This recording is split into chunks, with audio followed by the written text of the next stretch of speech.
Esther, Harry and Meghan have been in Colombia this week. Apparently, they were invited off the back of their Netflix series. But the topic of colonialism came up, as did the suggestion that Harry should apologise for the slave trade. Amongst other things, doesn't this just highlight the difficulty with non-royal royal tours? Well, yes, and unfortunately, anyone with an ounce of common sense could have seen this coming from a mile away.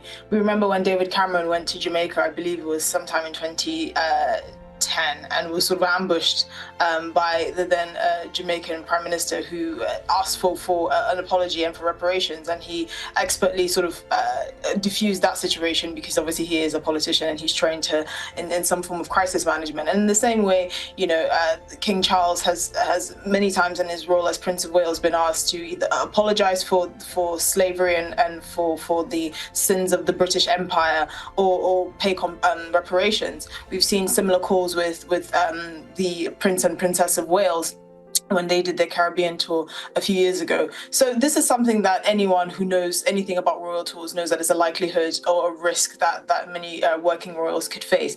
Now, unfortunately, Prince Harry and Meghan have sort of found themselves in a situation where they're being used as pawns, basically.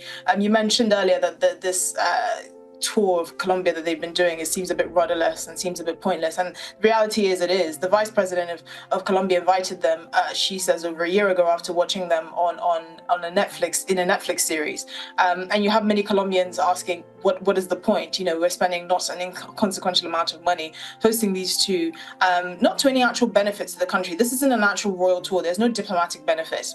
It's kind of just, you know, she's seeing a shiny tour on TV and having the resources to get it. And unfortunately, Harry and Meghan being none the wiser, they've gone in sort of under the auspices of talking to veterans and talking to people that have Colombian athletes that have competed in the Invictus Games and going to children's charities and talking about online safety and all of that. But we're really not talking about that because the reality is the vice president knew what she was doing.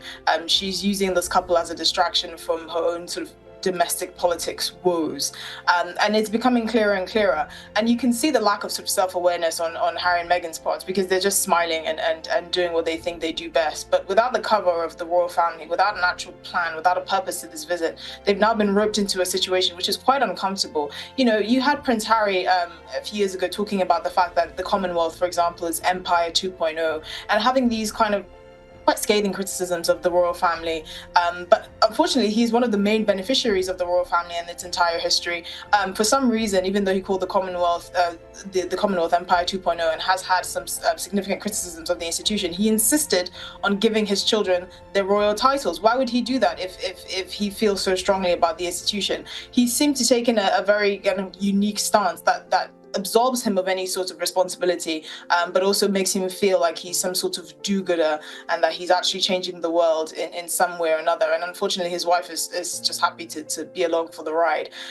So for many of us, just looking out from the outside, and it's very clear that they're just being used in this tour. And if they're going to make this kind of their MO moving forward, just visiting countries around the world where they've been invited and are none the wiser to the political implications of it, then they're not going to be doing themselves any favors. And unfortunately, we're seeing that kind of unfold now. No one is actually talking about what they went there to do. They're just talking about what they represent and how easy it is to inject them into a conversation that I'm sure is completely out of their own depth.